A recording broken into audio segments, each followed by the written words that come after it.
Hello, adventurers! My name is Chance, welcome to my Spellbook, and thank you so much for tuning in to the 43rd episode of our background series.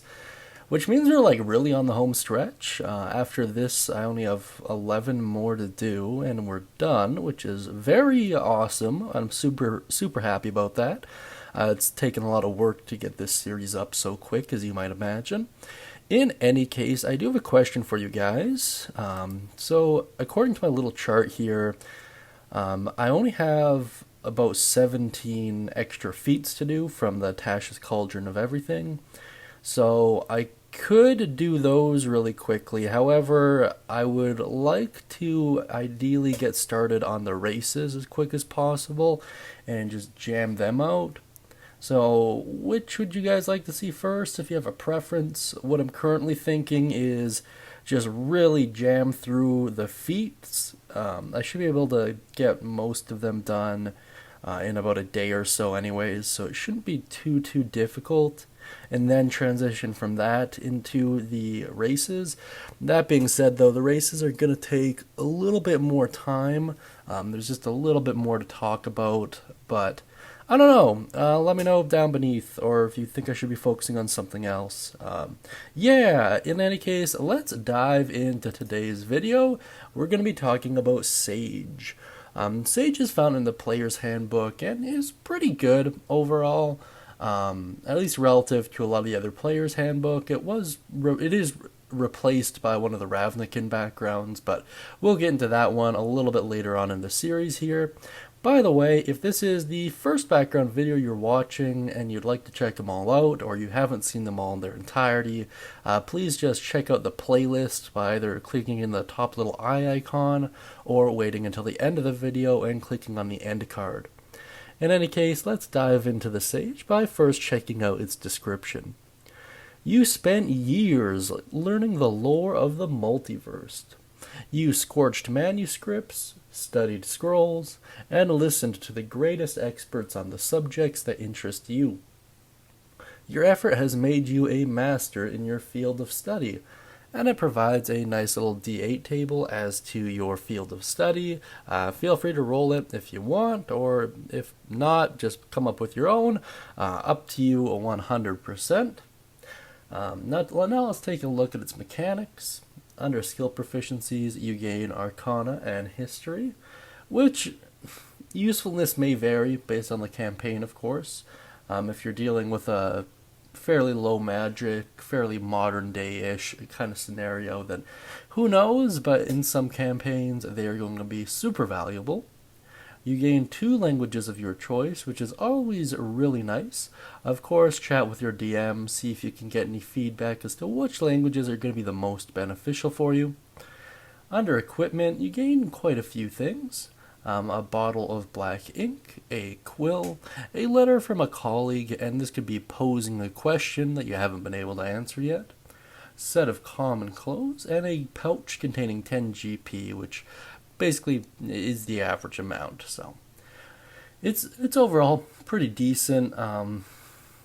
Not super min-maxy, I guess. It does lack a tool proficiency, which is a little bit disappointing, especially if you roll something like the Alchemist for your speciality, or even the Scribe to a lesser extent. It is a little disappointing in that regard, but in any case, let's move on to its feature. When you attempt to learn or recall a piece of lore, if you do not know that information, you often know where and whom you can obtain it. Usually this information comes from a library, scriptorium, university, or a sage or other learned person or creature. Your DM might rule that the knowledge you seek is secreted away in an almost inaccessible place, or that it simply cannot be found. Unearthing the deepest secrets of the multiverse can require an adventure or even a whole campaign. I really like this overall. It's relatively exploitable by the wizard in particular, or really anyone with the ritual caster feat. All you gotta do is just be like, well, I'd like to be able to possess Liamon's tiny hut. And you using this feature, you can kind of figure out who has it, where it is, all that good stuff. which is honestly awesome. Every once in a while, when I talk about the broken nature of a couple of the ritual spells, someone will point out, like, well, your DM doesn't have to give it to you. I'm like, yeah, that's fair, but like, it's like a third level ritual spell that's likely used by parties all over the world. But yeah, I guess if your DM's being like that, sure. This is a great way to kind of circumvent that. As much as I like to joke about the brokenness of certain spells, there's always more tools in the DM's toolbox than there are in the players, right? Literally always, 100% of the time. It's just like the way the game was built intentionally, right? In any case, yeah, and it makes sense that you can't just completely exploit this to the point where you're like, well, I wonder what every demon's real name is. And then you just stumble across a book with all of it, like some kind of like hotel ledger. I don't know, but but yeah, it's pretty good that it's balanced out like that. In any case, let's move on to some suggested characteristics here. For the personality trait, I went with there's nothing I like more than a good mystery. Under ideal, self-improvement. The goal of a life of study is the betterment of oneself, and this is really for any alignment. Under bond, I've been searching my whole life for the answer to a certain question, and probably the question posed to you in the letter from a dead colleague. And under flaw, I am easily distracted by the promise of information.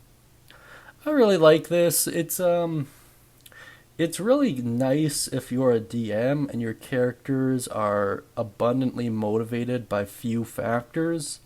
It makes it a lot easier to provide them incentive to go on quests, and it helps further the plot along relatively quickly, which I find quite nice. There are a lot of DMs that are very open worldy, and this background still works fine for that as well. If anything, it does a lot of world building for them if they have to constantly search for information. It'll lead them to some pretty interesting dungeons or cities or villages or what have you.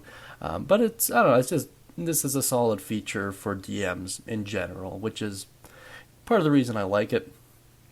Now let's move on to my personal thoughts. Overall, it's pretty good. Mechanically, it might come up short relative to a couple other backgrounds. Arcana and History are really nice when it comes to the exploration pillar of play, but it's sorely lacking when it comes to combat or even social aspects. That being said, however, Arcana does have quite a few usefulnesses if you are a spellcaster. For example, it might provide some valuable insights as to the nature of a spell before you cast counterspell. Something of that nature would be pretty good for Arcana.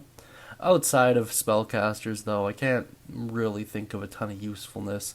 If you can, let me know down beneath in the comment section, but for the most part, I don't know, in most campaigns day to day, I can't see these being super useful. However, its feature is awesome. Really, once again, if you're a wizard in particular, you're going to be able to reap a ton of reward out of this. Or even if you just take the Ritual Caster feat or Book of Ancient Secrets or what have you, you're going to really be able to use this to very effective means. Looking at their characteristics, they're all pretty good. The PHB and, well, really all of the backgrounds have very, very well written characteristics, which is nice. That being said, the biggest downside as a whole to the Sage is that it is pretty directly replaced by one of the Ravnican backgrounds that we're going to be covering relatively soon here. They're a little ways away looking at my videos, but it is coming up in the near-ish future. In any case, that's about all I have to say about the Sage. With that being said, though, if you have any ideas, comments, questions, concerns, anything like that about the Sage, please put it down beneath in the comments section, and be sure to mention any cool stories or ideas you have involving them as well.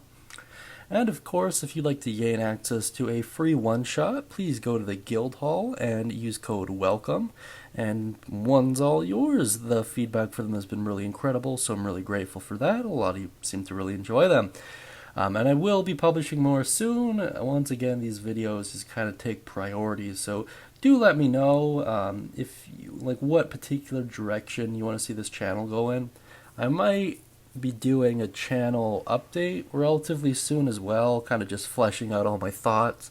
I think I have enough things I want to go over where it might be worth doing that instead. But in any case, give me your 2 cents as always, guys. And with all of that out of the way, I hope you all have a great day, and as always, happy adventuring.